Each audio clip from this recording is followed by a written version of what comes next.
Vous êtes déjà sur le départ. Ah non, ça c'est Philippe Bilger qui était en train de montrer ses pectoraux dans le studio et ses abdominaux. Non, je ne suis pas Michael Sadoun. Non. Je ne montre pas ma poitrine poilue. Non, Vous montrez tout le reste. C'est bien pire. Ça ne m'empêche pas d'être très intelligent. Ça commence bien. le problème de Philippe Bilger, c'est que dès qu'il y a des femmes autour de lui, il se... Moi, je frétille. Il frétille. Dès qu'il y a des femmes. C'est le gardon. Vous savez, C'est le gardon du canal non, Saint-Martin. mais- Il frétille. Et je n'ai même pas besoin d'ajouter. Elles sont belles, mais aussi intelligentes. Cécile, Cécile. Il sait nous parler. Permettez-moi de faire une remarque. Elle n'est pas dans le qui c'est qui l'a chanté. En entendant Philippe Bilger, je me dis qu'on a vu souvent rejaillir le feu de l'ancien volcan qu'on croyait trop vieux. C'est ça. Là, Et pourquoi ancien? parce que Et pourquoi trop vieux? Moi, ça Oui, va. tu vois Non, pas. mais c'est ça. Vous inquiétez pas, Philippe Bilger, c'est Non, de la non, mais- jalousie. Mais non, c'est de la Ça jalousie. commence mal. Ça commence mal. En tout cas, il est avec nous. Bonsoir, Philippe Bilger. Bonsoir, c'est un bonheur le vendredi. Catherine Evrard est avec nous, chasseuse de tête et présidente fondatrice du cabinet parisien de recrutement CE Consultant. Bonsoir, ma chère Catherine. Bonsoir Cécile, bonsoir Philippe. Marie-Laure Buisson est avec nous. Elle n'a pas dormi de la nuit, je vous préviens. Donc, elle va peut-être dire des bêtises. Réserviste de l'armée de l'air et auteur de 6 espionnes, 6 agents secrets d'exception et femmes combattantes, 7 héroïnes de notre histoire aux éditions Presse de la Cité. Ça va Bonsoir Cécile, Ça va, Marie-Laure? Oui, oui. Vous inquiétez pas, si je vous vois décliner, je vous envoie de l'eau. Quel pistolet à eau. Oui, Comment ça va? ça Non. coûte 2 €. Hein, Non, mais faites gaffe. oui. C'est bien, vous regardez l'actualité. Allez les amis, ce numéro de téléphone 0826 300 300, c'est Zach qui est avec nous aujourd'hui. Le sommaire de cette émission, le grand débat du jour. Après une canicule historique, les agriculteurs craignent que le manque de pluie transforme cet été ça se transforme en sécheresse majeure avec des conséquences sur les récoltes, l'élevage à terme et les prix alimentaires. Et on vous pose cette question. Face à la canicule, les agriculteurs doivent-ils être une des priorités du gouvernement? Vous dites oui à 92%. Vous voulez réagir? Le 0826 300 300. Moi je dis évidemment, mais si on avait construit des méga-bassines, on n'en serait peut-être pas là. Avec 2-3 messages, Quentin. Oui, tout à fait. Beaucoup de réactions. En tout cas, les gens sont plutôt d'accord. On a Maxence qui nous dit leur priorité n'a jamais été l'agriculture française. Et on a Laurent qui nous dit c'était surtout sur le climat qu'il fallait mettre la priorité. Et face à cette canicule, les agriculteurs doivent-ils... en tout cas, ça doit être une priorité gouvernementale. Philippe Bilger, vous Oui. êtes d'accord? Oui. Catherine Evrard Oui et non, tout dépend du budget pour moi. et Marie-Laure Buisson, c'est une priorité? Moi, je pense que oui. Après la mauvaise façon, le mauvais coup qu'on leur a fait avec le Mercosur, je pense qu'on leur doit bien ça. Et puis la question du soir, aujourd'hui, la campagne présidentielle de 2027 s'annonce déjà comme l'une des plus ouvertes de France. En tout cas, depuis qu'elle existe, le paysage politique serait plus fragmenté que jamais, avec des équilibres à droite comme à gauche, encore incertains. Et à cette question, va-t-on vivre la présidentielle la plus passionnante de la 5e République? Eh bien, vous dites non à 74%. Vous voulez réagir? Le 0826 300 300. Eh bien, moi, au contraire, j'en suis persuadé.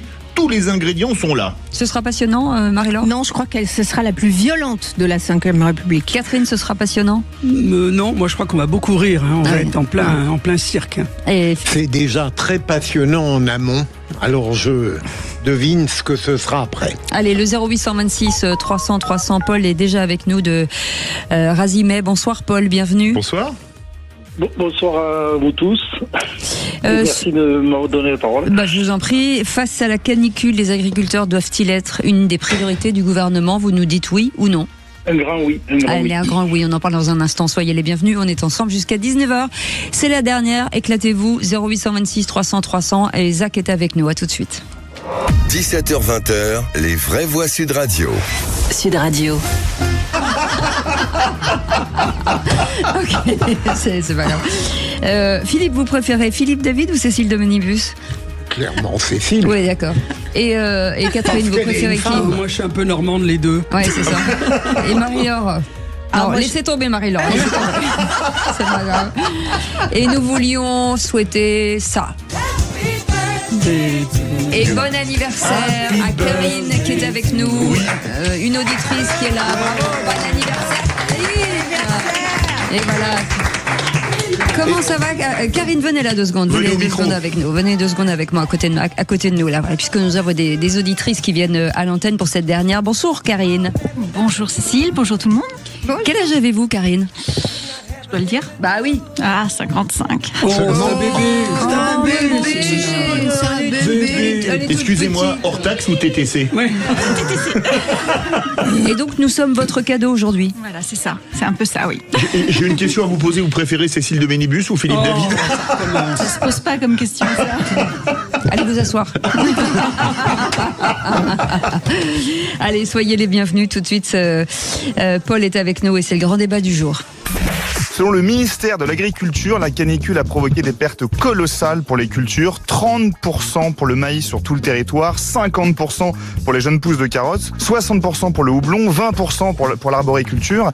Du jamais vu depuis 23 ans. Qu'est-ce que le gouvernement peut faire ou va faire immédiatement, Madame Genevard? D'abord, on est entré en mode crise pour avoir un suivi absolument heure par heure de ce qui se passe sur le territoire.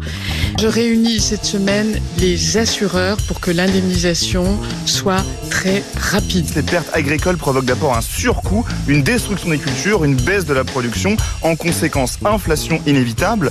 En 2003, la canicule du mois d'août d'il y a 23 ans avait entraîné une augmentation des prix des produits agricoles de 22% dès le mois de septembre et une baisse globale de la consommation de 8%. Les vraies voix Sud Radio. Et le 0826 300 300 avec Paul qui nous appelle. Bonsoir Paul.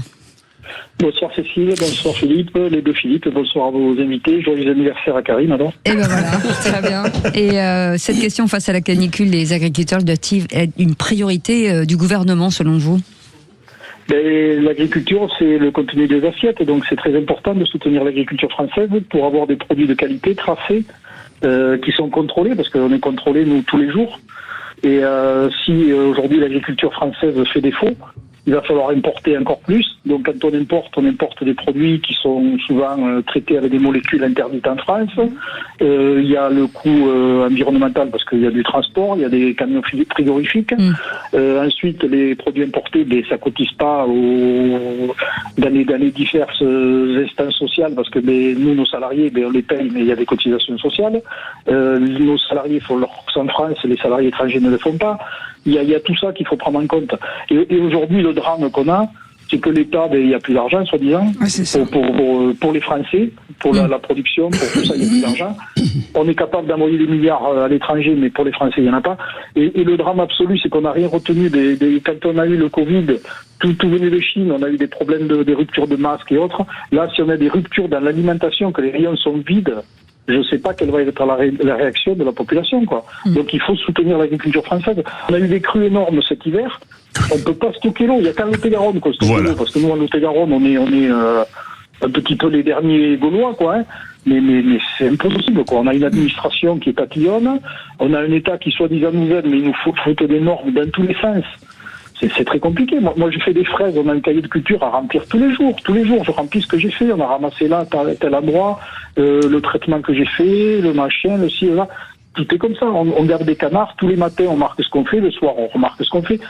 Mais c'est impossible, quoi. C'est impossible. On va revenir dans un instant sur les propositions de Annie Genevard, la ministre de l'Agriculture, Philippe Bilger. Je suis sur le plan de la méthode, je suis très réservé sur la manière dont la politique française accumule les priorités. Je veux dire, il n'y a pas un domaine qui nous touche de près ou de loin qui ne devienne une priorité, comme si le fait de l'édicter prioritaire allait régler le problème. Deuxième élément, moi j'aimerais qu'un gouvernement attentif à ce qui se passe n'attende pas qu'on décrète la priorité pour s'occuper à l'évidence des agriculteurs qui subissent les effets d'une canicule, je crois qu'on n'a jamais connu. Et donc c'est évident que ça doit être une priorité et il faudra qu'Annie Genevard le concrétise très vigoureusement dans les faits. Je ne sais pas le détail de ce qu'elle prévoit, mais il est évident qu'il faut faire beaucoup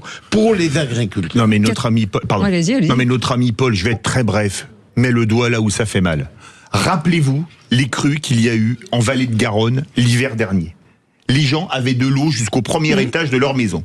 On aurait pu mettre en route depuis des années des retenues d'eau, comme on aurait dû mettre des méga-bassines qui permettent de faire du stock d'eau. Mais les écolos et les écolos les plus extrêmes, avec le soutien d'ailleurs des écologistes qui sont au Parlement, ont tout cassé à Sainte-Soline, vous l'avez vu comme moi, brûlé des voitures de police, agressé des policiers, etc.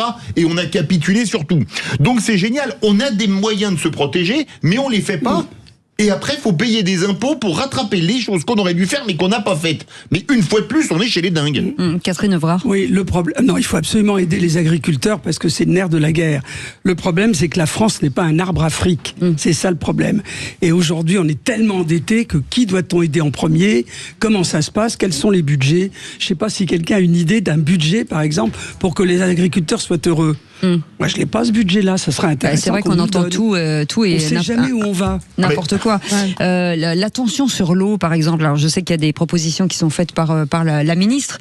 L'eau, la sécheresse, c'est pas d'hier. Donc, à chaque fois, on a l'impression que c'est le lapin dans les phares. Oui, mais on découvre, on s'est jamais organisé. Et en effet, dès qu'il y a une solution, méga-bassine ou autre, instantanément, on a des idéologues et des politiciens qui débarquent comme... Parce que, Philippe, tu viens de dire, les écolas... Les écolos, certains sont excités, d'autres... Non, là, c'est les plus radicaux, mais avec le soutien de ceux qui... Ils sont tous radicaux, mais ils sont tous radicaux. Ce sont tous des dingues, il faut quand même dire la vérité. Donc voilà, donc à chaque fois qu'on a une solution à mettre en œuvre, on ne peut pas, et comme en plus, ça c'est mais c'est ce que je répète en permanence, les hommes politiques, nos hommes politiques n'ont aucune espèce de courage, et bien personne ne prend le taureau par les cornes pour dire à partir de maintenant, ça sera comme ça, on va faire des méga-bassines, on va prendre tel sujet par les cornes et comment dirais-je, on s'arrange en amont pour qu'il n'y ait pas de catastrophe. Rien n'est géré en amont. Le pire, c'est que c'est une minorité mais hyper agissante qui fait peur à tout le monde. Qui mieux qu'un agriculteur connaisse ce dont il a besoin, et c'est ça qui est important, c'est pour ça qu'il faut les écouter. Martine est avec nous au 0826 300 300. Bonsoir Martine. Oui, bonsoir à tous. Bonsoir. Et je rejoins moi Paul complètement, parce que le problème de la France, c'est que quelque part ça ne gère pas les priorités. Alors ça commence à les gérer quand on est quand on est dans la mouise. Je vais être polie. Moi j'étais dans l'Aude hier du côté de Bruissant. Oui. Ce qui se passe, c'est une catastrophe. On a perdu 900 hectares. Entre l'Aude, l'Hérault, ça brûle de partout. Là aujourd'hui, moi je suis revenue, ça brûle entre Agde et Vias. Donc on a des départs de feu de partout. Et les agriculteurs, mais évidemment, mais tout à fait pareil. Les agriculteurs sont pas une priorité en France. Ouais, ça l'est plus, alors que ça l'était il y a quelques années quand même. Parce que l'Europe a décidé une fois pour toutes, c'est tout, on en revient toujours au même problème. L'Europe a décidé une fois pour toutes que les agriculteurs allaient être les grands sacrifiés. On va produire quelque part ailleurs, mais pas ici. Au Brésil, en Argentine. Le monde est un village. Alors maintenant, les ventilateurs, ça vient de Chine, la viande, ça vient du Brésil. Ils ont décidé melon d'Espagne, ils ont décidé ça comme ça. Donc les agriculteurs sont les sacrifiés, c'est dramatique. Mais si vous regardez bien, madame, la réalité, c'est que tout est devenu une priorité. Et mon cœur va aux agriculteurs, mais comme l'État s'effondre, notre État s'effondre. L'école est une priorité. Le primaire est une priorité. Regardez les viols d'enfants. La défense est une priorité. Les hôpitaux est une priorité. La justice est une priorité. Tout parce que l'État est en train de foutre le camp. On est en train de s'effondrer. Et c'est étonnant tout de même parce que pour quelqu'un qui ne connaît pas parfaitement le milieu agricole, on pourrait dire qu'on s'intéresse beaucoup à l'agriculture. On en parle beaucoup et apparemment... elle réclame des choses concrètes qu'on ne lui donne pas. Paul est avec nous. Paul, est-ce que vous allez avoir du déchet, si je puis m'exprimer ainsi? Est-ce que vous allez avoir des pertes, par exemple? Moi, je compense au mieux, parce que moi j'ai 63 ans, on a quand même un peu d'expérience. Donc moi j'ai plus de personnel qu'il m'en faut, ce qui permet qu'on récolte nos fraises en moins de temps. On travaille que 4 heures, admettons, le matin. Moi j'ai 7 personnes, là où il m'en faudrait que 4. Ça me coûte plus cher, mais on arrive à faire face. Ensuite, les récoltes extérieures, moi j'ai du maïs, donc on irrigue, on a encore de l'eau pour le moment. le gros drame de l'agriculture, c'est qu'on a perdu le lien avec les consommateurs des villes et autres, parce qu'il y a beaucoup de gens qui doivent penser que les légumes et tout ça, ça pousse dans les rayons de supermarché. Il faudrait qu'ils viennent le voir dans les campagnes. Et ça se faisait autrefois dans les écoles. Et aujourd'hui, je pense qu'il faut retisser ce lien. Il faudrait que dans le parcours scolaire, il y ait un genre d'initiation, aller voir dans les campagnes, visiter un verger de pommes, goûter des pommes, aller voir une serre de fraises, aller voir un élevage de moutons, de vaches et autres. Et ça retisserait du lien et ça remettrait un petit peu les priorités, quoi, parce que l'agriculture, c'est nécessaire. Parce qu'aujourd'hui, les produits étrangers importés sont pas chers, parce que nous, on est encore là. Mais le jour où nous, on n'est plus là, qu'on ne produit plus, on sera obligé d'acheter à l'étranger, on va payer très cher l'alimentation. Et ça, les politiques, je ne sais pas s'ils en sont conscients. Aujourd'hui, il faudrait un plan massif d'installation de jeunes. Tous ces jeunes désœuvrés, là, envoyez-les dans les campagnes, voir un peu. On a des gens qui ont une passion. Moi, je suis impressionné. On a des gens qui sont installés, des gens étrangers, des Marocains, des Portugais, des Polonais qui sont installés à Lot-et-Garonne, qui produisent et qui arrivent à faire des très bons travail. Et c'était pas des gens qui étaient dans le milieu agricole. Paul, voilà. je peux vous poser une question. Vous travaillez combien d'heures par jour? Ah ben là aujourd'hui, je vais vous dire franchement, on commence à 5h le matin, mon épouse commence à 4h pour gaver les canards, moi je commence à 5, je suis un peu plus feignant, je suis un peu plus vieux, et on finit à 22h à peu près, 22h30. Et est-ce que vous gagnez votre vie? Moi j'arrive à gagner ma vie, mais on ne compte pas les heures, parce que si on voulait se rémunérer par exemple au SMIC, vu le nombre d'heures qu'on fait, on ne gagnerait pas notre vie. Moi, je gagne ma vie parce qu'on est en fin de carrière, je vais dire. Donc, notre outil est amorti. Contrairement à un jeune qui vient de s'installer aujourd'hui, qui a acheté des terres, qui a acheté des outils, des ateliers et autres, qui a énormément d'argent à rembourser. Aujourd'hui, les seules propositions de l'État, c'est des prêts. Aujourd'hui, les prêts, on en a trop. Enfin, moi, j'en prends pas de prêts. Mais les jeunes en ont déjà trop. Les gens en ont déjà trop, donc ils font rouler les prêts. Mais c'est un petit peu le problème de la dette de la France, quoi. On augmente la dette, on fait rouler, on fait un prêt pour rembourser le prêt d'avant, et ainsi de suite. Ça ne tiendra pas. Aujourd'hui, il faut un plan massif pour l'agriculture française, c'est-à-dire la préférence nationale. Il faut que nos produits soient dans les rayons. Et que quand on est en saison d'abricots français, par exemple, les abricots étrangers, on les envoie ailleurs, quoi. Il faut vraiment jouer ça, quoi. Et ça coûterait rien, ça coûterait pas d'argent. Si les produits français étaient vendus aux consommateurs français, qu'il y ait une rémunération correcte, on ne demanderait pas d'argent, il n'y a pas besoin de l'État. Il suffit de produire et de vendre nos produits, c'est tout ce qu'on demande. En tout cas, quand vous allez dans les supermarchés, acheter en préférence les produits français. Les produits français, bien entendu, qui sont forcément de meilleure qualité. Merci Paul pour votre témoignage. Merci Martine. Merci Martine. Vous retrouvez à la rentrée. Écoutez, oui, bien sûr. Je vais essayer de péter 2-3 jambes à Philippe David, mais ça va être facile. Une utilité publique. Voilà, ça restera toujours une petite. Ouais. Le problème de Philippe David, c'est un peu un morpion sur une jambe. Quoi. Je vous en prie. Je dois dire que cette remarque est au poil. En tout cas, Paul, Martine... Non, Maxime, pas là. Ah si, surtout là. Surtout là, oui. Merci en tout cas de votre témoignage. Vous restez avec nous dans quelques instants. Les seuls contre tous. Marie-Laure Busson, vous nous dites qu'on ne contrôle vraiment un territoire que lorsqu'on en contrôle ses frontières. Et voilà. Et Catherine, vous me dites... Je suis contre cette réglementation européenne qui impose une caméra infrarouge embarquée dans toutes les voitures neuves. Allez, on en parle dans un instant. À tout de suite. 17h-20h, les vraies voix Sud Radio. Sud Radio. Ça s'est passé dans le Grand Matin. 17h-20h, Philippe David, Cécile de Ménibus. On vous souhaite la bienvenue et on voulait vous remercier avec Philippe David pour cette saison, de nous avoir accompagnés. On était très heureux de vous donner la parole pendant toute cette saison. On a passé d'excellents moments avec vous et puis c'est vous qui faites l'émission et on sait que vous êtes avec nous au bout du poste et c'est toujours un plaisir de vous avoir et y compris bien évidemment au 0826 300 300. Avec aujourd'hui Philippe Bilger pour refermer cette saison qui est avec nous. Merci Philippe d'avoir c'est un bonheur. Passé une si belle saison avec nous. Grâce à vous, c'était pas une saison en enfer. Très bien. Merci Catherine Evrard, chasseuse de tête et présidente fondatrice du cabinet parisien de recrutement CU Consultant. Merci d'avoir été avec nous. Merci Cécile, j'espère que je progresse. Bien sûr, vous progressez. Revenez comme vous êtes, c'est comme McDo, c'est ça? Non, c'est ça McDo. C'est McDo de luxe, pardon. Oui, mais il faut quand même avoir la frite. Ouais, c'est ça, exactement. Elle n'a pas vraiment la frite aujourd'hui, mais elle était au taquet jusqu'à présent. Marie-Laure Busson est avec nous.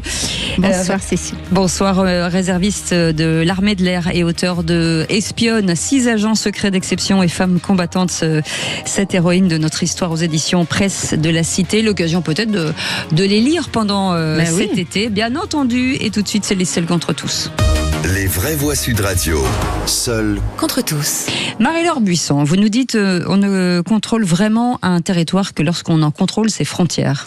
Et oui Cécile, j'étais frappée et très amusée cette semaine de voir qu'il aura fallu la médiatisation d'un gamin de 14 ans pour comprendre qu'en réalité on ne contrôle vraiment un territoire que si on contrôle ceux qui rentrent et ceux qui sortent. Voilà.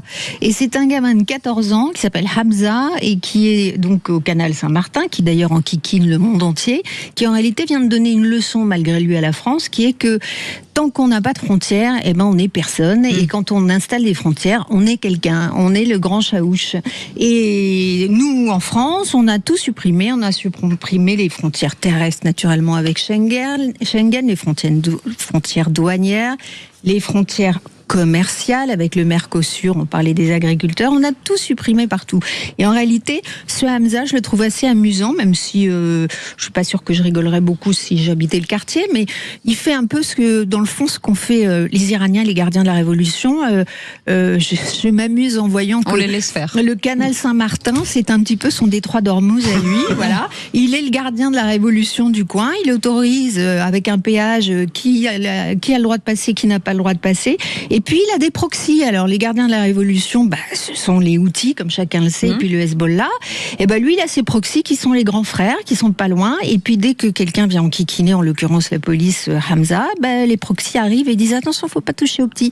Donc voilà. Et tout ça me fait pas mal rire. Et ça me fait pas mal rire parce qu'il enquiquine aussi beaucoup la vie des habitants du 10e. Et la dernière fois que j'ai regardé les sondages, j'ai vu que les habitants du 10e avaient beaucoup voté pour Monsieur Grégoire. Donc vous l'avez voulu, vous l'avez.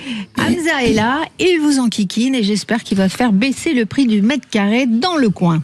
Alors, déjà, je crois qu'il y a un problème sur le canal Saint-Martin. Le tirant d'eau est insuffisant pour envoyer le Charles de Gaulle. Contrairement au détroit d'Ormuz, pour rebondir sur les propos de Marie-Laure Buisson. Ne soyez pas tant guerrier que ça. C'était pas ma guerre. Non, alors ce que je trouve surréaliste, c'est que ça prouve à quel point nous sommes dirigés par des lâches depuis des années. Moi, je me souviens, pendant la période Covid, m'être fait contrôler mon attestation. Je me souviens des personnes qui avaient été verbalisées au retour d'un enterrement. Il y en avait eu plusieurs cas, j'avais râlé d'ailleurs à l'antenne de Sud Radio, parce qu'elles avaient oublié de faire une attestation après avoir été enterrés leurs proches. Ce qui peut, à mon avis, être une circonstance atténuante, mais manifestement pas pour l'État qui trouvait à faire de l'argent sur la peine des gens. Et là, on voit un petit voyou qui a quand même volé un téléphone portable, qui rentre chez une femme qui est en petite tenue et qui l'insulte, je n'oserais pas dire les mots là, avec notamment Raquel Garrido qui dit c'est le nouveau petit Nicolas. Alors je me demande, en termes d'éducation... Gavroche aussi. Gavroche aussi, oui. Oui. Et donc, quand je vois ça, je me dis que nous n'avons qu'à jeter des femmes à l'eau et qui a enfermé des femmes dans les toilettes publiques en bloquant de son corps. Ça fait beaucoup rire. Donc, ça fait beaucoup rire. Mais moi, je pense qu'en ces cas-là, il faudrait qu'il enferme Raquel Garrido dans les toilettes ou qu'il la jette dans le canal Saint-Martin. On verra si elle parlera de petit Nicolas ou de petit con. Mon petit doigt me dit que j'ai la réponse. Mais Marie-Laure, vous avez traité avec justesse le cas de ce gamin et de ce voyou. On en avait déjà parlé d'ailleurs. Mais ce qui est frappant, c'est de voir à quel point, à la fois, on veut répudier les frontières les plus évidentes, et on en crée d'autres, et j'aurais pu parler de ces trafiquants de drogue qui font quasiment un péage à l'entrée de certaines cités. Et donc, il y a un besoin de frontières pervers parce qu'on ne veut pas accepter l'évidence des vrais. Et cher Philippe, la nature a horreur du vide. Vous supprimez les frontières, elles reviendront de toute façon d'une manière ou d'une autre, et en général avec les délinquants. Exactement. Porte de la Villette, c'est quand même pas loin. Non. Qui y va? Moi, j'y vais régulièrement parce qu'il se trouve que j'ai un client là-bas. Ils se baladent par 3, ils sont tous drogués, donc d'y aller à pied, c'est pas possible. Mais plus drôle pour certains, c'est bourré de types qui se baladent à poil, mais complètement à poil au milieu des voitures. Il n'y a aucun problème. Alors, ça pourrait faire rire, sauf que c'est très dangereux. Mais attendez. C'est ça que je veux vous dire. Envoyez des gamines au milieu de ça, vous allez voir. Envoyez des petites filles qui... Mais Catherine, Vous avez vu les conséquences? Le grand magasin de bricolage, je peux citer l'enseigne ou pas? Enfin, un grand magasin de bricolage qui était là-bas, plus personne ne venait en raison de l'environnement, il ferme. Il y avait une très grande banque française qui avait des centaines de salariés. Les salariés étaient obligés, dès que la nuit tombait, l'entreprise, de payer des vigiles pour les raccompagner jusqu'au transport en commun, parce qu'ils se faisaient agresser entre... Voilà, c'est ça. Mais c'est fabuleux, tout va bien. Et comme vous l'avez dit, ils ont voté massivement pour ça. Ils sont contents pourvu que ça dure. Merci beaucoup, Marie-Laure Buisson. Catherine Evrard, vous dites que je suis contre cette réglementation européenne qui impose une caméra infrarouge embarquée dans toutes les voitures neuves. Alors écoutez, même si c'est pas mal quand même de voir un peu ce qui se passe en période d'accident, mais cette loi qui vient d'être votée, a daté du 7 juillet, il y a une réglementation européenne qui va obliger les voitures neuves à avoir une caméra infrarouge jour et nuit. Je trouve ça d'abord un peu grave. Dashcam. Peu grave parce que Big Brother n'est pas loin. Je vous dis tout de suite, avec l'IA, on va brancher la caméra sur la police. Alors, il y en a qui vont plus avoir de job, ça c'est sûr. Ce sont les détectives. Et alors, les pauvres amants et maîtresses qui se trimballent en voiture, ça va être terrible. Parce que après, c'est pas retourner sur l'habitacle, c'est sûr. Oui, mais et en plus, ça va coûter 500 € en moyenne par véhicule nouveau. Et ça existe déjà un peu, parce qu'on raconte que ça va nous aider à ne pas nous endormir, etc. Mais ça existe déjà. Il y a un certain nombre de voitures récentes, dès que vous dépassez la ligne... Ça s'appelle le lidar. C'est le lidar. Et surtout, voilà encore une loi qui ne sert pas à grand-chose, puisqu'on sait que très vite, on aura des voitures qui se conduisent toutes seules. Oui. Donc j'avoue que je ne comprends pas très bien cette loi, moi, personnellement. Alors, moi je suis à cheval sur les deux, vous me permettrez. Alors déjà, moi je suis pour tout ce qui est pour la sécurité. Donc je suis pour le lidar, je suis pour les caméras qui bipent en cas d'endormissement, etc. Parce que il y a beaucoup de gens qui meurent suite à des somnolences au volant. Par contre, en revanche, et là je suis d'accord avec vous, qui vous dit qu'on ne va pas vous filmer et écouter ce que vous dites? Je peux vous raconter une anecdote dingue qui m'est arrivée il y a quelques jours avec mon téléphone. Je déjeunais avec une des vraies voix. J'ai pas dit oui, je déjeunais avec une des vraies voix, je peux dire qui c'était, Patrick Adler, et il me dit, tu sais, moi je travaille avec telle personne, et il me dit son nom. Et le nom de la personne, je dirais pas qui c'est, me fait flasher parce qu'elle a exactement le nom de l'église où ma mère avait été baptisée. Une heure après, j'ai mon téléphone, Facebook me proposait cette personne comme ami. Voilà. L'autre jour, Michel Boujna sort des studios de Sud Radio avec Jacques Pessis. Je dis, monsieur, Jacques me dit, Philippe, je te présente Michel Boujna. Je dis, enchanté, monsieur Boujna, puis on se met à discuter. Je rentre dans Sud Radio, Facebook me proposait 10 minutes ou une heure après, Michel Boujna comme ami. Donc je me demande, c'est vrai, c'est la question sur la vie privée. Je suis en voiture avec mon mari, je dis quel con celui-là parce qu'il avançait pas assez vite. Et le mec appelle. Je vous promets que j'entends dans une voiture de location, Catherine, ménagez votre langage. Je vous jure que c'est vrai. Et j'ai un témoin, vous demanderez à Jean-Pierre. Je trouve ça dingue, ça fait peur. Non, mais... On est écouté, qu'on le veuille ou non. Mais comme ça, vous arrêtez de dire des gros mots. Oui, c'est de ma faute, ça c'est vrai. Moi, au fond, ça m'est égal. Je veux dire, d'abord, je ne suis pas... Nonobstant votre vie très libérée. Non, je ne suis pas assez sensible, probablement, au risque de cette surveillance constante. Mais je me dis toujours que lorsqu'on a un comportement dont la normalité est la règle, eh bien, mon Dieu, il faut chercher dans cette modernité ce qu'elle peut avoir de meilleur et tenter d'échapper soit au pire. Alors, oui, cherchons dans la modernité ce qu'il y a de meilleur. En effet, si ça peut éviter des accidents de gens qui auraient piqué du nez, se seraient endormis, éventuellement auraient causé d'ailleurs d'autres accidents en chaîne. En effet, on a tendance à se dire, cette modernité est efficace, vertueuse.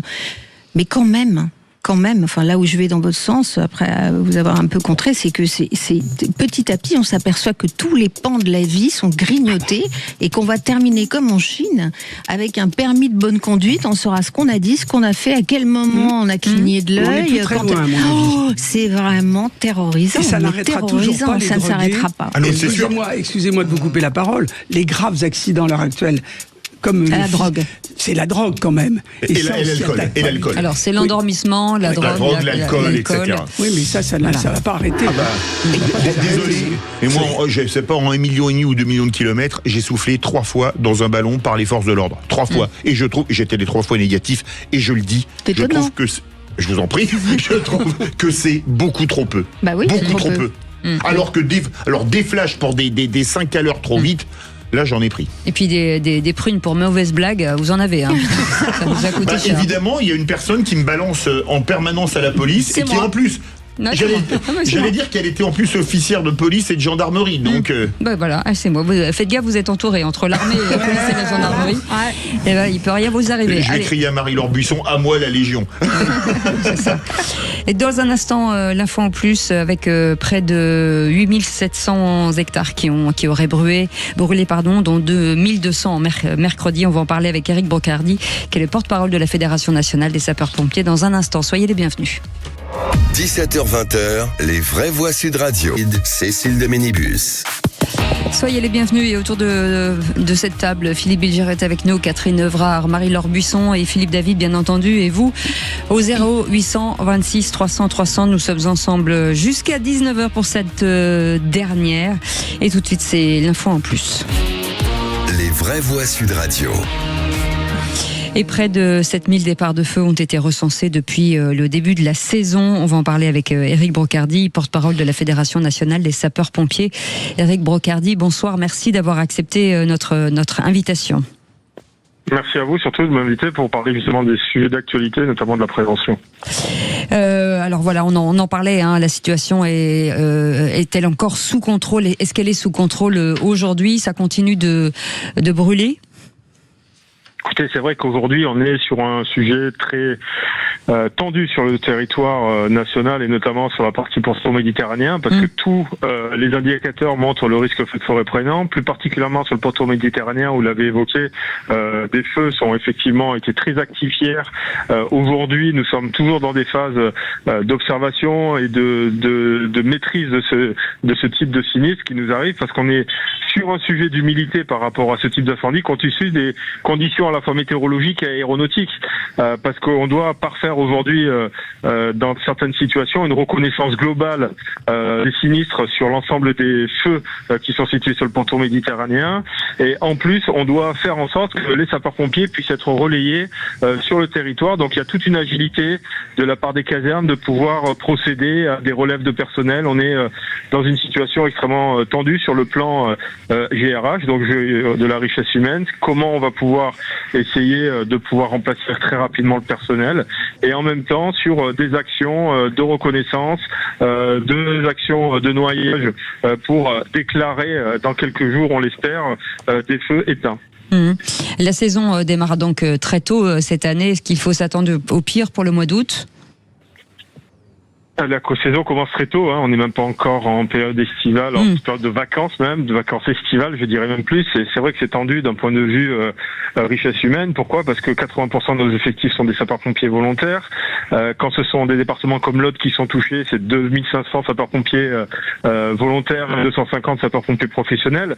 Donc quand on n'a pas toute la plage de disponibilité des sapeurs-pompiers disposés à pouvoir partir en intervention parce que ils ne sont pas eux sur le plan personnel en période de congé, et ben forcément ça pose des difficultés sur l'armement rapide des véhicules. Donc oui, nous sommes en flux tendu.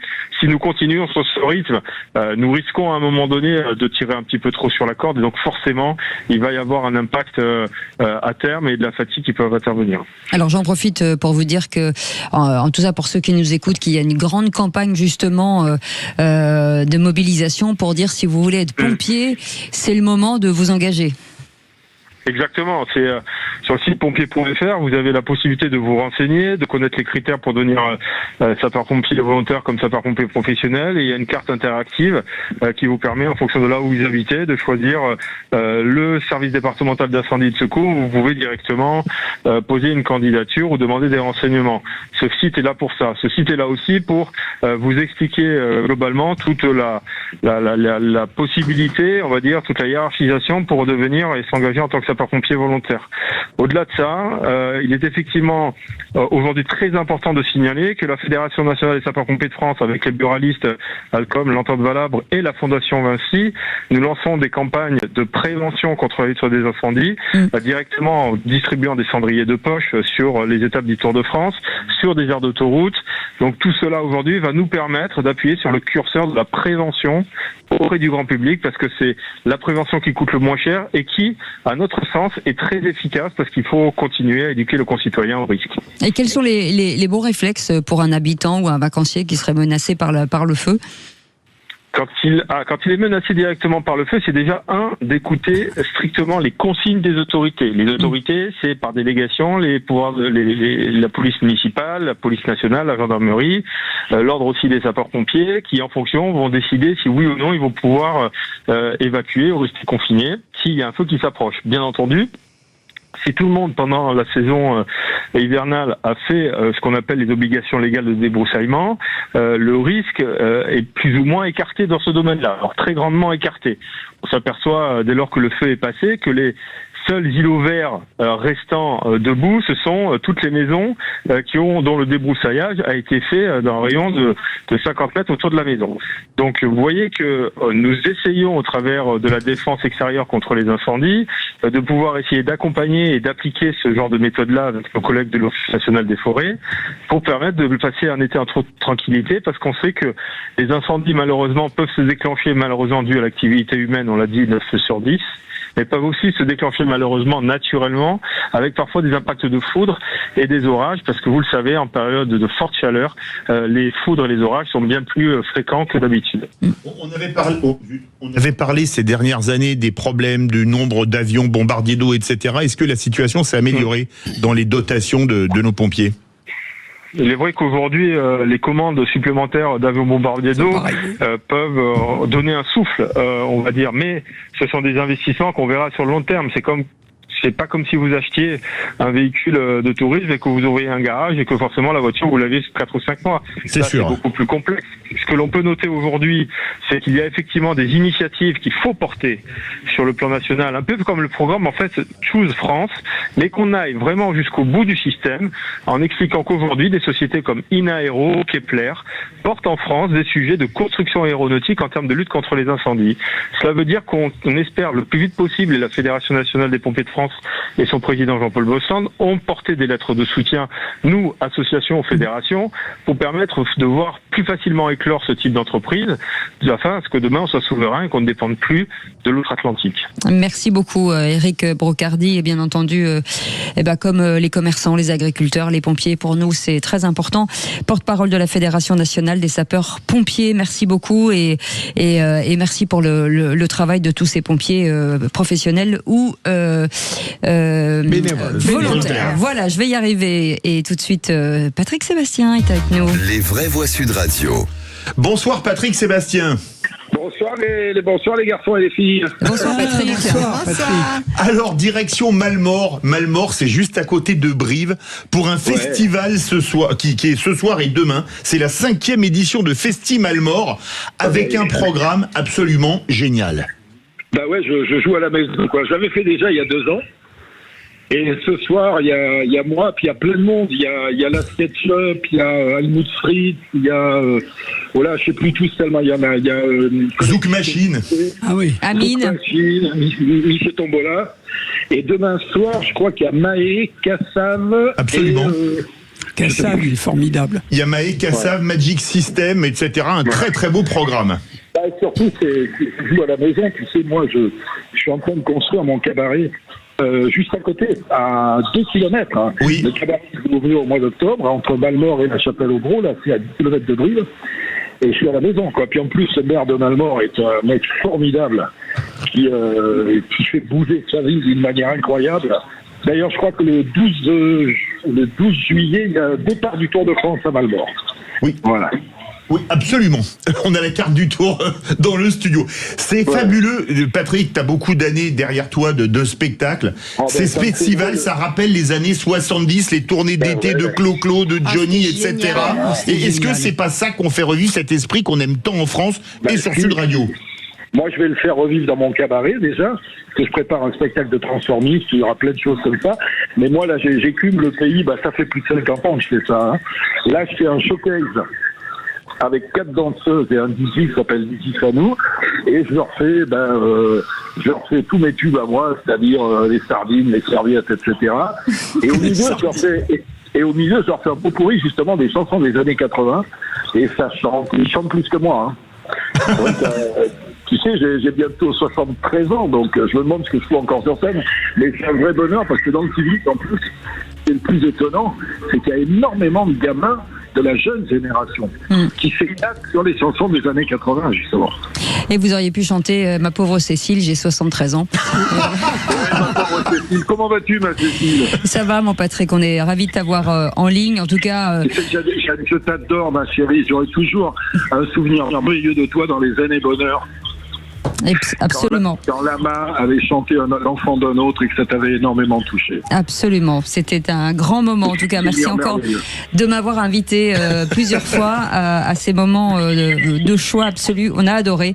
Merci en tout cas, Patrick, d'avoir accepté notre invitation, Patrick Sébastien.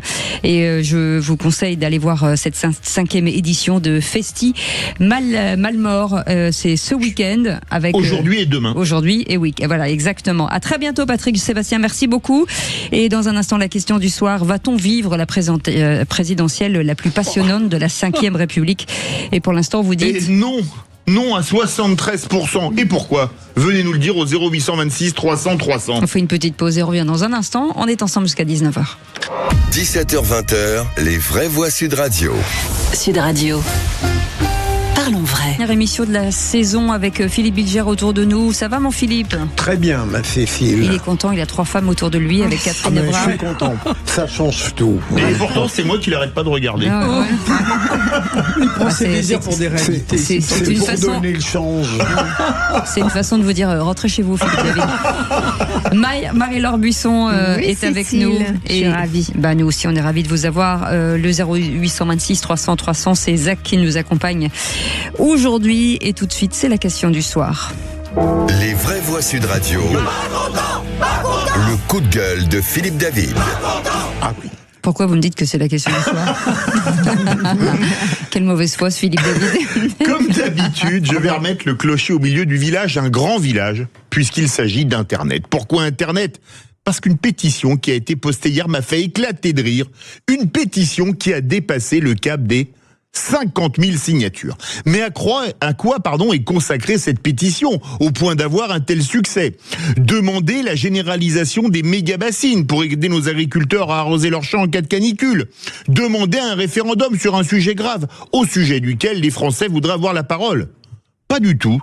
Cette pétition intitulée « Kylian, pardonne-nous » a été lancée par un homme de 42 ans qui, en voyant Mbappé marquer son premier but contre le Sénégal, a pris sa tête dans ses mains, a dit « pardon Kylian » et a décidé de faire son mea culpa en lançant cette pétition et qui a déclaré, je cite, « Je me suis dit que je suis sûr que je ne suis pas le seul, qu'il faut qu'on s'excuse tous parce qu'on a tous, à un moment donné, commencé à dire quelque chose sur lui. » Il est certain que l'intéressé n'est pas seul, puisqu'ils sont plus de 50 000. À croire qu'une personne voulant faire de l'argent pourrait lancer l'église de Kylianologie, au sein de laquelle on pourrait se faire pardonner ses péchés moyennant finance, à moins que Raël reprenne le concept, puisque sur certaines actions, Mbappé est un extraterrestre. Pour conclure en légèreté ce dernier coup de gueule de la saison, l'ancienne enfant de cœur que je suis va participer à cette demande sans signer la pétition, mais en adaptant l'acte de contrition. Kylian, j'ai un très grand regret de vous avoir offensé, parce que vous êtes infiniment bon. Du pied droit, du pied gauche, de la tête. En frappe de loin comme dans les dribbles et que le péché que j'ai commis en vous critiquant vous a déplu. Je prends la ferme résolution, avec le secours de votre sainte science du jeu, de ne plus vous offenser et de faire pénitence. Pour vous être agréable, je brûlerai un maillot du FC Barcelone chaque soir de Classico contre le Real. Et si vous quittiez Madrid pour Barcelone, je brûlerai le maillot merengue. Seigneur Kylian, apportez-moi votre pardon et, si vous le pouvez, une 3e Coupe du Monde. Amen. Sur ce, Cécile, Kylian m'ayant guéri de mes péchés, je vous pardonne de m'avoir qualifié entre autres de culbuto, de morphalou et d'avoir dit que mes blagues n'étaient pas drôles. Et je pardonne aussi Philippe Bilger de m'avoir qualifié 97 fois cette saison de populiste. Merci, Saint Kylian, de m'avoir transmis la miséricorde. Très bien. Bravo. Philippe Bilger, parce que c'est un formidable joueur, Kylian, et en équipe de France, il se révèle un grand capitaine. Mais je n'oublie pas les inepties qu'il a proférées en tant que citoyen. Mais il n'empêche que ça fait plaisir de le voir animer cette équipe de France, et bien sûr, j'espère qu'il s'abstiendra dorénavant sur les sujets sensibles, ceux qu'il considère comme importants, de proférer vraiment des stupidités absolues. Il faut qu'il reste dans son domaine, et il le fait très bien. En même temps, il a le droit de dire ce qu'il pense, Catherine. Oui, enfin, il faut que les sportifs et les comédiens... Oui et non, ils représentent la France, quand même. Il a le droit d'avoir un avis. Non, mais il faut que les sportifs et les comédiens prennent l'habitude de rester dans leur couloir de nage. Terminé. Tu sais quoi faire de la comédie, tu fais de la comédie. Tu peux parler des comédiens si tu veux. T'es sportif, tu parles du sport si tu veux. Commence à nous enquiquiner tous les uns après les autres, à venir la main sur le cœur, à donner des leçons de morale et en général toujours dans le même sens. La veille d'une élection, on en a marre. Et je me fous éperdument de savoir. Vous avez d'autant plus raison qu'ils sont très puissants sur les jeunes, etc. Et je me fous éperdument de savoir ce que M. Mbappé pense de ci ou ça. Je pense qu'il est par définition, compte tenu de son cursus sportif, il est probablement férocement inculte, mais c'est voilà. Ça veut rien dire. Alors il est loin d'être inculte, il est polyglotte, etc. Les quatre petits dictateurs là. Donc, mais vous êtes pour les droits de Mbappé, vous, ma chère Cécile. C'est pas les. Vous apportez toujours une touche d'équilibre, de nuance. Mais oui, ça c'est. Mais moi, ça m'a. Je me fous que tout le monde a le droit à la parole. Ensuite, on peut ne pas y être d'accord. Non mais alors, je trouve que c'est injuste pour les footballeurs parce qu'il y a des footballeurs très cultivés. Moi, j'en ai même connu qui avaient bac plus 6, plus 7, plus 8. C'est pas une plaisanterie. Il y en a pas des masses, hein. Oui, mais il y en a eu quelques-uns. Je peux vous les dénommer. Jean-Philippe Durand, qui était bac plus 6 ou 7 en sciences et structures de la matière. Mais personne ne se souvient de lui. Mbappé, il a commencé à taper dans un ballon à quel âge? Oui, mais c'est pas parce qu'il a pas, il peut avoir de la culture à côté de ça. Non, mais d'accord, mais j'ai pas le sentiment, peut-être je serais prête à faire amende honorable, j'ai pas le sentiment que ce garçon a tous les soirs des livres de Kant, de Philippe Girard, et de je ne sais qui. Non, c'est René Girard. Marie-Laure, c'est pas parce qu'il a pas Kant qu'il est un imbécile. Non, mais je dis pas que c'est un imbécile. Je dis que je ne suis pas sûre qu'il soit formé pour expliquer aux foules ce qu'elles doivent penser. Voilà. Non, mais ça, je suis d'accord. Mais alors, en revanche, il donne son avis. Enfin, en revanche, je vais dire une chose pour prendre ça. Je vais dire une chose. J'ai subi Kant au bac. C'est tellement chiant que lire ses livres, ça relève du masochisme. Albert Goriot, il y a 450 pages. Oui, c'est d'un chiant Kant. On constate que vous n'avez pas lu Kant. Si, j'ai lu, j'en souffre encore. Mais c'était il y a plus de 40 ans. Le fait, ma chère Cécile, vous avez émis une opinion, bien sûr qu'il a le droit de parler d'autre chose, mais Marie-Laure, sans vouloir tenter une synthèse, lorsqu'il sort des absurdités, comme sur Naël, il ferait mieux de se taire. Il dit peut-être la même chose sur vous. Ah mais moi ça ne me gêne pas. La grande différence. Mais vous voulez commenter un site internet, Philippe ? J'ai pas fait de refus d'obtempérer et. Voilà. Oui, mais vous avez un avis. Non, mais c'est important que tout le monde puisse avoir un avis. Après, on peut démonter l'avis des gens, mais on peut pas les empêcher de parler. Et est-ce que il devrait y avoir une hiérarchie dans la légitimité des avis. Après ce coup de gueule, envisagez-vous de demander ma béatification ? Oui, absolument, Philippe. Merci, vous mais elle signez. a été refusée. Bon, je sais que Bilger, il signerait pas lui pour ma béatification. Oui, je suis tellement pour la liberté d'expression, même la plus stupide. Laissez donc Kylian Mbappé dire ce qu'il a bien envie de dire. Allez, tout de suite, dans un instant, si vous étiez ministre, ce sera le ministre du temps libre et bien entendu le coup de gueule de Philippe David à réécouter en podcast. Allez, à tout de suite. 17h-20h, les vraies voix Sud Radio. Sud Radio. Cécile de Ménibus. Chers amis, jusqu'à 19h, on est ensemble avec nos amis Philippe Bilger, Catherine Evrard, Marie-Laure Buisson et vous au 0826 300 300.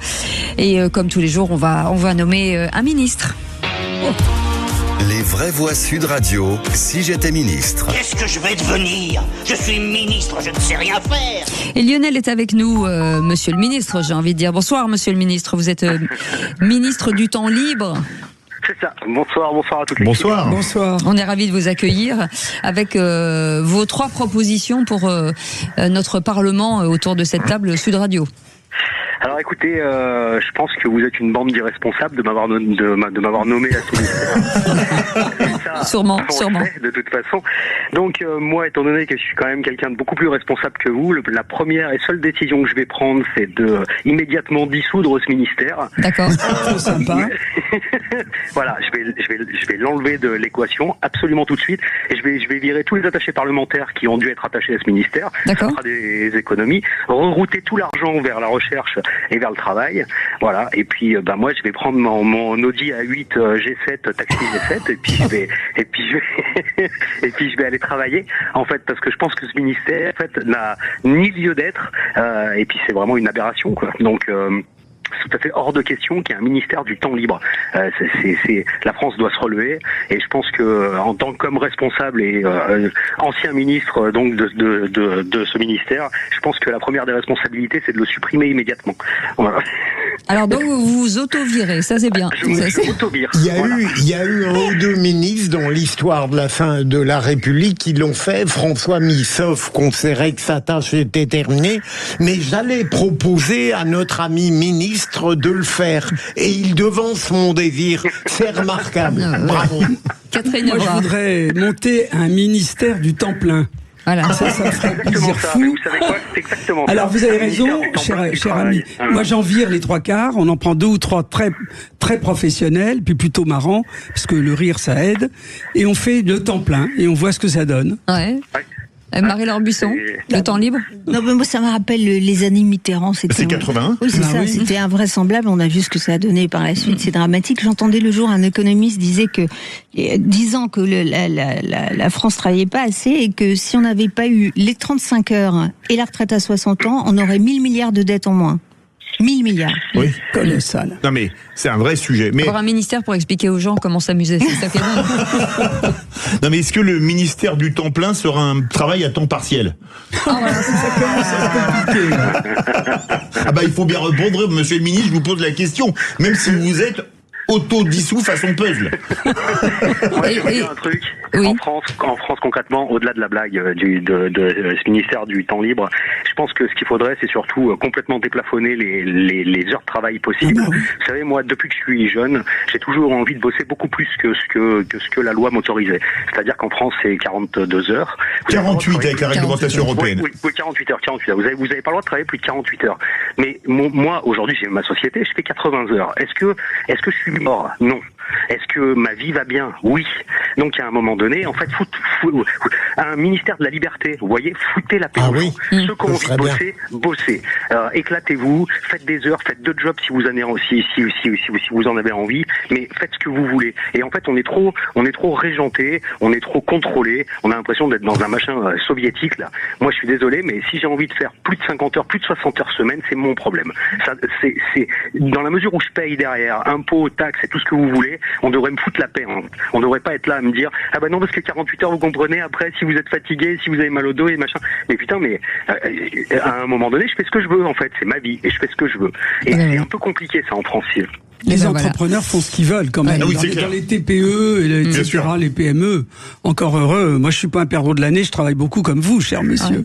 Et personne m'emmerde. C'est l'intérêt de l'entrepreneuriat, c'est d'être un peu plus libre. Même si c'est pas toujours facile. Hein, je vous le dis.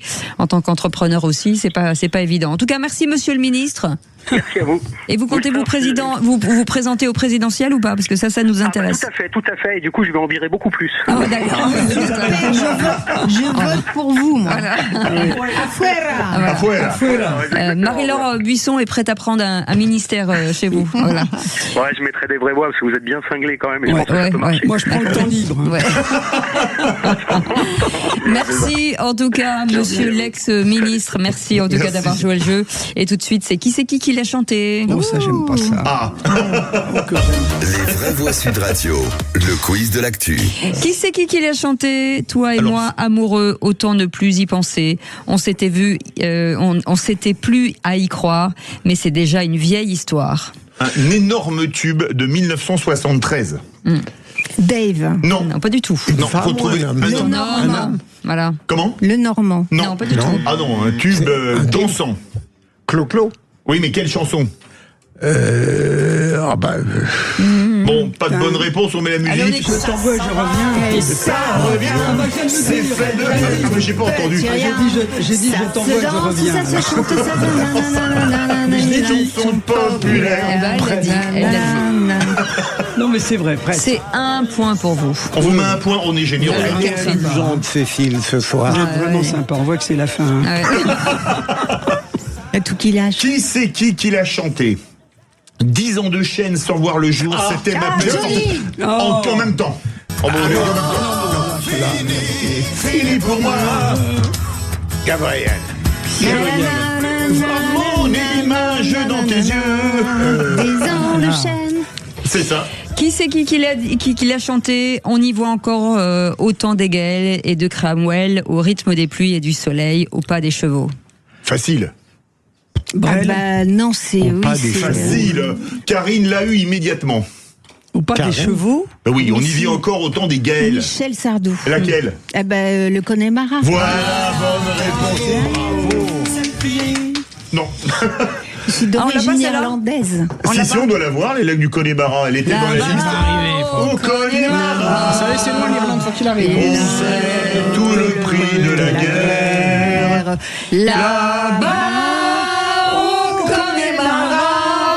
On n'accepte pas l'appel des Gallois, ni celle des rois d'Angleterre. Les deux Cromwell au rythme des pluies et du soleil au pas des chevaux. Bon, on a fini par la retrouver. Allez, on y va. Suivant, qui c'est qui l'a chanté? Nous n'irons plus jamais, je t'ai mis les points. Nous n'irons plus jamais où tu m'as dit je t'aime. Nous n'irons plus jamais comme les autres années. Parfois, je voudrais bien, te dire recommençons.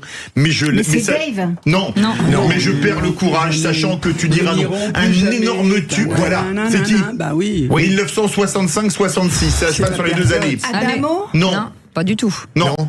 En tout cas, c'est fini. Oui. C'est fini. Ah oui. Ah oui, c'est fini. Capri, c'est fini. Capri, c'est fini. Elle l'a dit en premier.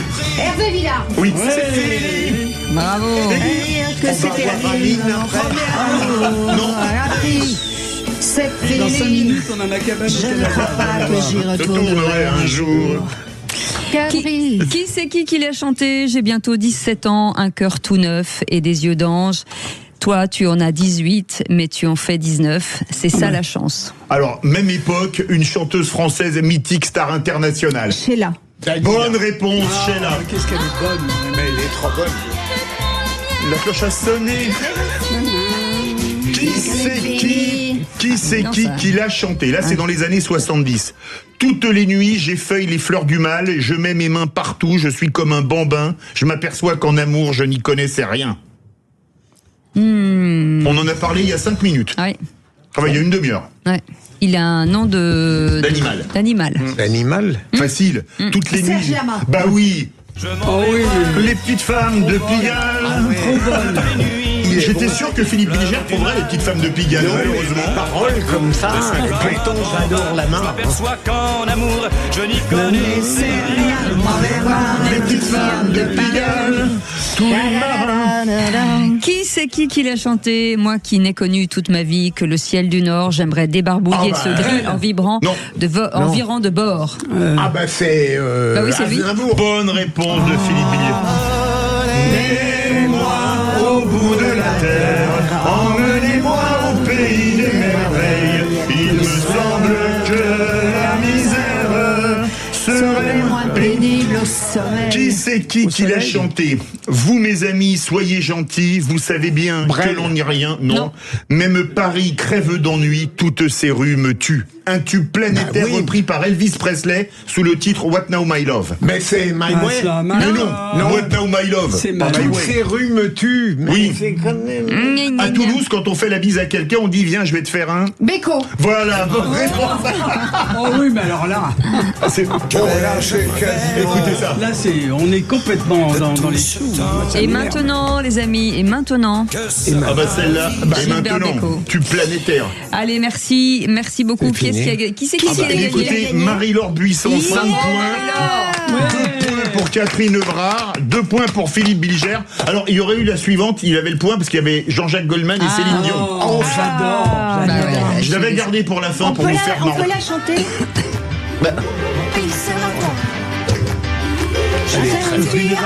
Qu'importe la porte, qu'importe l'endroit. Allez, avec un peu plus de sérieux dans un instant. La prochaine élection présidentielle en France aura lieu les 18 avril et les 2 mai 2027, Philippe, avec cette question du soir. Va-t-on vivre la présidentielle la plus passionnante de la 5e République? Vous dites non à 73%. Ah ben très bien, avec quelques messages, mon quelques cher commentaires, Quentin. oui, Cécile. En tout cas, le sondage est assez clair. Beaucoup de réactions sur notre page YouTube. Pour Maca, cette élection sera ennuyeuse. On a David qui nous dit, je dirais, plus affligeante que passionnante. Et on a Edan, lui, carrément, qui nous parle d'une élection sensationnelle. En tout cas, ça promet. Et ben voilà, vous restez avec nous dans un instant. Béranger sera avec nous et ce sera la question du soir. Et on est ensemble jusqu'à 19h. À tout de suite. 17h-20h, les vraies voix Sud Radio. Sud Radio. Vraies voix Sud Radio, 17h-20h, Philippe David, Cécile de Ménibus.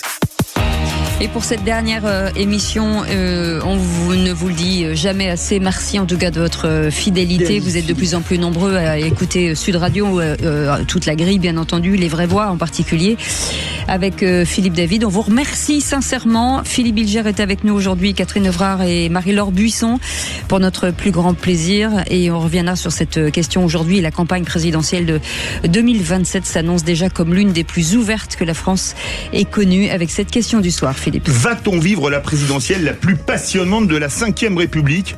Vous dites non à 73%. Vous voulez réagir? Le 0826 300 300. Et c'est la question du soir. L'année prochaine, le peuple français sera amené à voter à nouveau pour une élection présidentielle qui sera sans aucun doute la plus décisive de ces dernières décennies. Oui, nous allons porter un projet pour le pays et pour les Français dans les semaines et dans les mois qui viennent. À moins d'un an d'une élection présidentielle et législative déterminante pour le destin de la France. Je vis avec dans ma tête un compte à rebours. On a 385 jours. Et en face, il y a un iceberg. L'iceberg, c'est le Rassemblement national. Les succès de ce soir ne sont pas un aboutissement, mais un commencement. Le commencement pour la France. Le commencement pour une renaissance patiente, sérieuse et déterminée. Il faut parler de la France aux Français et c'est ce à quoi nous nous attelons en permanence. L'année prochaine, la nouvelle France peut balayer la Macronie et ses politiques de malheur. L'année prochaine, la nouvelle France peut battre l'extrême droite. L'année prochaine, nous pouvons ouvrir une nouvelle page de l'histoire de France. Vive la République et vive la France. Les vraies voix Sud Radio. Et c'est Béranger qui est avec nous de Bergerac. Bonsoir Béranger. Bonsoir l'équipe. Bonsoir. Va-t-on vivre selon vous, Béranger, la présidentielle la plus passionnante de cette 5e République? Oui, juste avant de répondre à la question, je voulais vous dire que j'étais très content de participer. J'ai entendu que c'était la dernière de la saison, oui. Et que voilà, vous allez partir en vacances pour un repos bien mérité, surtout pour Cécile. Oui. Non, merci. C'est gai ça encore. Non, je plaisante. C'est pour toute l'équipe, mais voilà, c'était un plaisir de vous écouter cette saison en tout cas. Ouais. Eh ben, merci beaucoup Béranger, c'est un bonheur de vous avoir en tout cas. Votre vision sur cette élection présidentielle? Eh ben, moi j'ai l'impression qu'on va repartir, alors pas forcément avec les mêmes, mais en tout cas on va avoir les mêmes tactiques, on va recommencer. C'est-à-dire on va avoir l'épouvantail Rassemblement National d'un côté, les castors de l'autre, les multitêtes de droite et du centre qui ont été aux commandes d'ailleurs sous la Macronie depuis 10 ans, qui ont fait absolument n'importe quoi et qui ont quand même l'audace d'oser se présenter, quoi. Les Attal, les Philippe, c'est assez singulier. Et donc moi, à moins d'un coup du sort incroyable, je m'attends pas à ce que ça soit très excitant, parce que comme je le dis, je vous l'ai dit précédemment, on est sur les mêmes schémas, on va être sur les mêmes guéguerres idéologiques, et la France pendant ce temps-là sombre, l'économie s'effondre, l'insécurité, l'immigration, rien n'est géré, Macron parle, les communicants parlent, et ça m'attriste. Voilà, moi j'espère vraiment que par contre que les citoyens vont sortir de cette matrice de la démocratie représentative et qu'on va passer à un modèle de démocratie directe tôt ou tard, parce que là les politiciens professionnels sont notre boulet. Voilà mon ressenti. Moi, je suis d'accord avec Béranger sur beaucoup de points. Moi, je crois que c'est une des 3 élections présidentielles les plus importantes, la 5e. cinquième. Les trois, je vais vous les dire, je vais être très bref. La première, c'est 81, c'était un changement ou pas de société. Et les Français ont voté pour un changement de société en élisant Mitterrand. 2007, c'était un changement de génération. Chirac, Mitterrand, Giscard d'Estaing, tout ça, c'était fini. C'était Royal versus Sarkozy. Là, c'est peut-être l'élection d'un changement de régime. Fin de la Ve République, début du chaos, une éventuelle 6e République. Bref, c'est un saut dans le vide. Donc pour moi, c'est l'élection la plus importante de la Ve République. Je ne sais pas si elle sera plus importante oui, si c'est la fin de la 5e.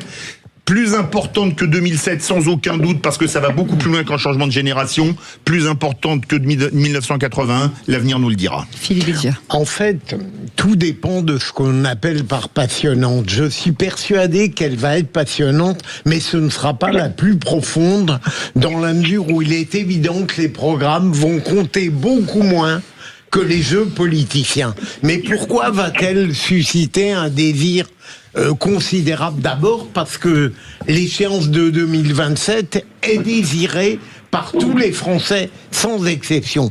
On sent que on en a besoin. Deuxième élément, il suffit de voir ce qui se passe en amont avec la multiplicité des candidatures réelles ou virtuelles pour voir que sur le plan de l'anecdote politicienne, on va être gâté. Et troisième élément, c'est que évidemment, on va voir demain, lors des échanges, lors de la campagne présidentielle, des confrontations, pas forcément de haut niveau, on n'a pas besoin de ça, mais on aura une confrontation de personnalités très différentes, avec, vous l'avez dit Philippe, c'est capital, un changement fondamental en 2027, c'est la première fois qu'on aura à choisir, avec un rassemblement national plausible, et puis je dirais peut-être un adversaire classique. Et c'est quelque chose qui suscite à la fois de l'intelligence et de l'émotion. Catherine Evrard. Non, moi je pense que ça va être passionnant pour ceux qui aiment les jeux du cirque. Et d'ailleurs, il y a une étude qui vient de sortir, demandée par Le Figaro, qui dit que les Français ne croient plus dans les politiciens. Ils veulent plus.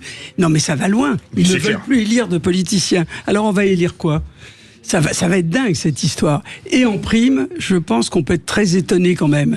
Moi, je ne comprends pas comment 30 personnes sont dans les starting blocks aujourd'hui. Ça, je vais vous dire, ça m'étonne. Marie-Laure Buisson. Ils veulent tous être président de la République. C'est normal. C'est beaucoup trop. Alors que moi, comme je disais tout à l'heure, je ne crois pas du tout que ce sera passionnant. C'est pas l'adjectif qualificatif que j'emploierais. Je pense en revanche que ce sera ultra violent. Pour une raison simple, c'est que d'abord, la situation de la France est paroxystique. C'est-à-dire, comme on le disait tout à l'heure, plus rien ne va. L'hôpital, ça va pas. L'éducation nationale, ça va pas, les agriculteurs, ça va pas, enfin, plus rien ne marche nulle part. Et en plus de ça, à part les vraies voix, à part les vraies voix, à part nous autres qui sauvons l'honneur de la France, mais au-delà de ça, en plus de ça, on a vu émerger des partis, je pense, mais essentiellement à LFI, qui sont quand même juste du jamais vu dans l'histoire de notre 5e République.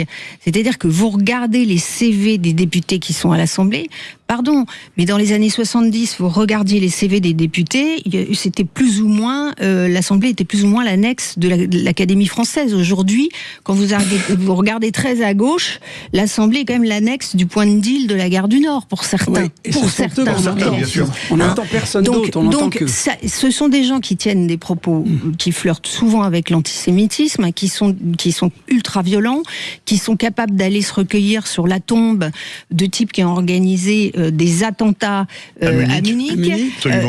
C'est du jamais vu. Donc, comme ce sont des ultra-violents, je pense que au fur et à mesure que le temps va passer, que nous allons marcher et monter vers l'élection, je pense que, vu l'état de la France, les choses vont devenir, comme je le disais tout à l'heure, paroxystique et qu'à un moment donné, tout ça va se cristalliser et qu'il va y avoir de la violence. Je crois que c'est absolument l'inverse, ma chère Marie-Laure, parce que on est dans une atmosphère de violence depuis très longtemps et vous verrez à quel point la campagne présidentielle constituera presque une soupape de sûreté et en réalité, je suis persuadé que les personnalités auxquelles vous pensez seront étrangement paisibles dans le débat. Allez, bougez pas, 0826 300 300, Aurélien est avec nous d'Ivry-sur-Seine. Bonsoir Aurélien. Bonsoir à tous. Et merci pour cette année. Et je sais que c'est votre dernière émission ce soir, mais merci à tous. Merci à vous, Aurélien. Je voulais vous préciser que moi, cette élection est peut-être à la fois excitante, mais je crains qu'elle soit surtout décevante. Pour tout ce qui a été dit à l'instant, là notamment, ce que je regrette beaucoup, c'est qu'en effet, on a du personnel politique qui est plus du tout à la hauteur. Et sincèrement, ce que je regrette, c'est que tous viennent séparément nous dérouler leur catalogue, mais on n'entend plus de projets pour l'avenir avec réellement un vrai débat contradictoire. Moi, je me rappelle, vous avez parlé des années 70, je me rappelle d'un débat quand j'étais plus jeune, mais mon grand âge maintenant me fait rappeler cela. Il y avait Marché face à Raymond Barre, face à, je sais plus qui, quelqu'un qui représentait le Parti Socialiste. Il y avait eu un débat Marché-Chirac en noir et blanc fabuleux. Chirac, vous n'avez vraiment aucune retenue. Mais au moins, ils confrontaient des idées. Aujourd'hui, vous les voyez seuls, qui déroulent un truc sans idée, sans perspective, sans projet pour l'avenir. De quelle France on veut demain? C'est une vraie question. Alors, chacun va nous dévoiler tous ces petites mesurettes. Vous avez parlé tout à l'heure d'élection de 1981. Oui. Déjà à l'époque, François Mitterrand avait ses 101 ou 102 mesures. 110 propositions. 110 propositions, pardon. Mais je pense que tous ceux qui sont succédés ont gardé le même système. Mais c'est pas un catalogue qu'on veut, c'est pas le catalogue de la Redoute qu'on a besoin.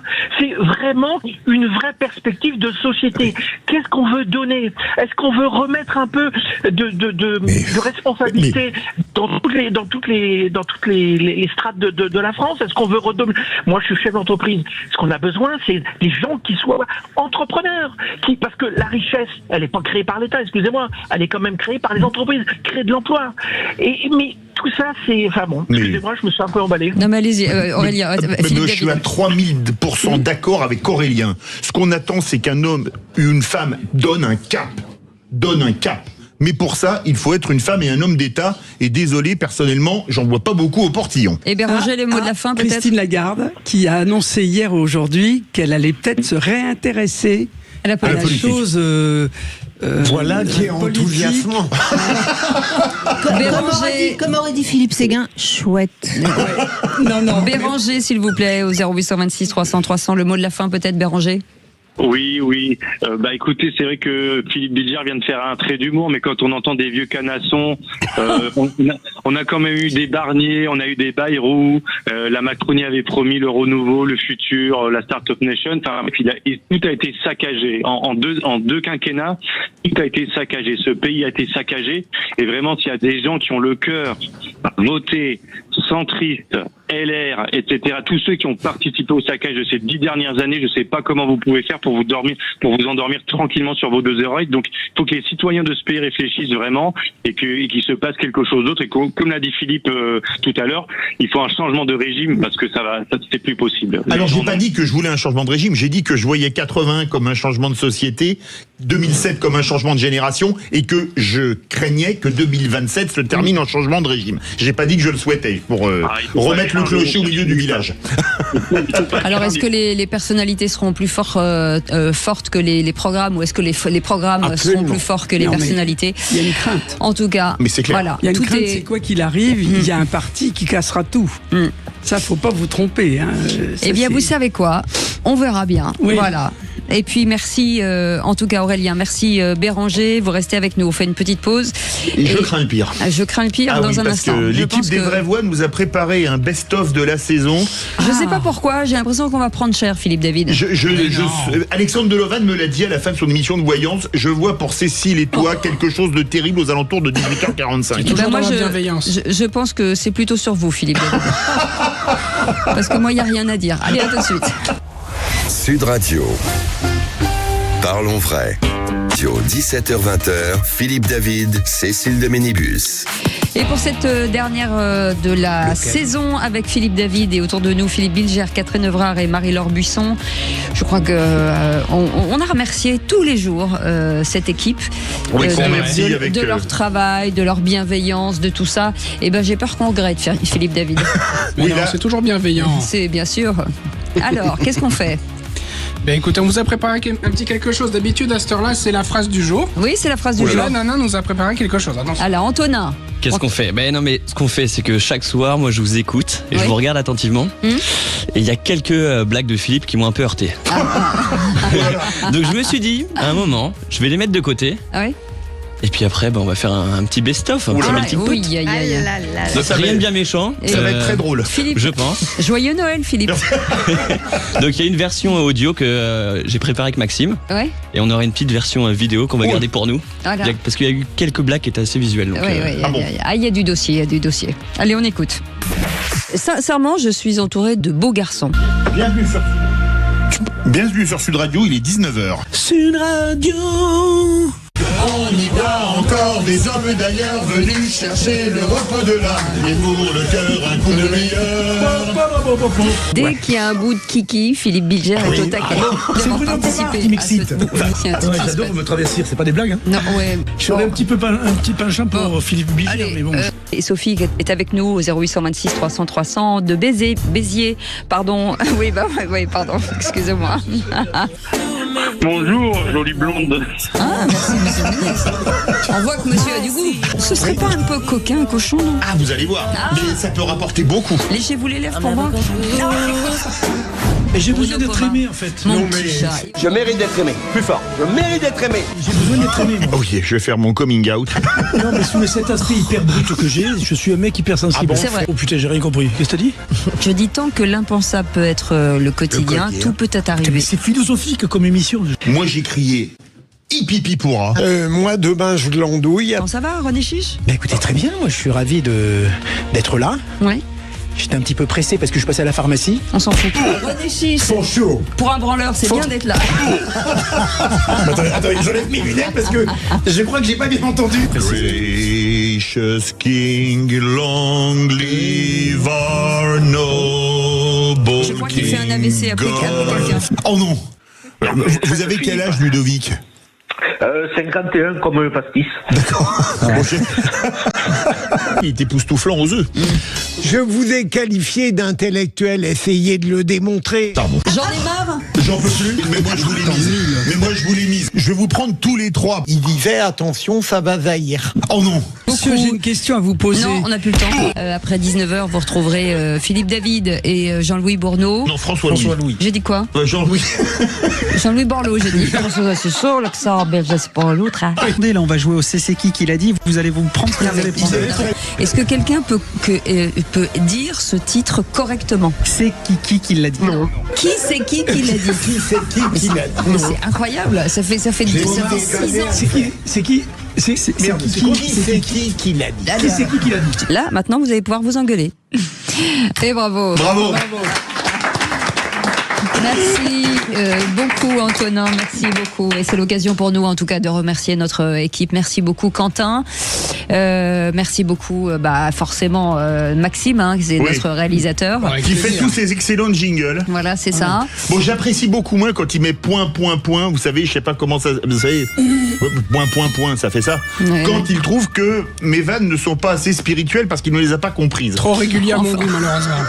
En fait, comme le dit le jingle, il faudrait que vous arrêtiez de parler. Merci François-Louis qui n'est pas là avec nous, qui n'est pas déjà parti, mais en tout cas, merci beaucoup. Merci Zach, merci Antonin. Bravo Antonin. Bravo Antonin, qui fait le web. C'est-à-dire que toutes les vidéos, c'est Antonin qui les met en ligne. J'en profite pour remercier Arthur, que vous ne voyez pas, mais si tout cela fonctionne, c'est grâce à Arthur, bien entendu. Quentin. Merci Aude, merci Patrick Roger. Oui. Qui on n'a pas remercié? On a oublié des gens. Aude, merci Cécile. Merci Cécile, oui. Merci Philippe. Voilà. Et merci Philippe. Et merci beaucoup à vous tous qui nous supportez tous les jours de 17h à 19h. On se retrouve en septembre. Rassurez-moi. Oui. Des légendes urbaines disent que vous avez demandé une prime de pénibilité vu les remarques que je fais à l'antenne. Est-ce vrai ou est-ce faux? Philippe Bilger m'a dit que c'était vrai. Alors non seulement... mais c'est pas Cécile qui l'a demandé, sont les autres. Non, c'est une pétition d'auditeurs. Ah bon, d'accord. Absolument. Et elle est énorme. Voilà. Et donc je vais partir en vacances avec et je vous remercie.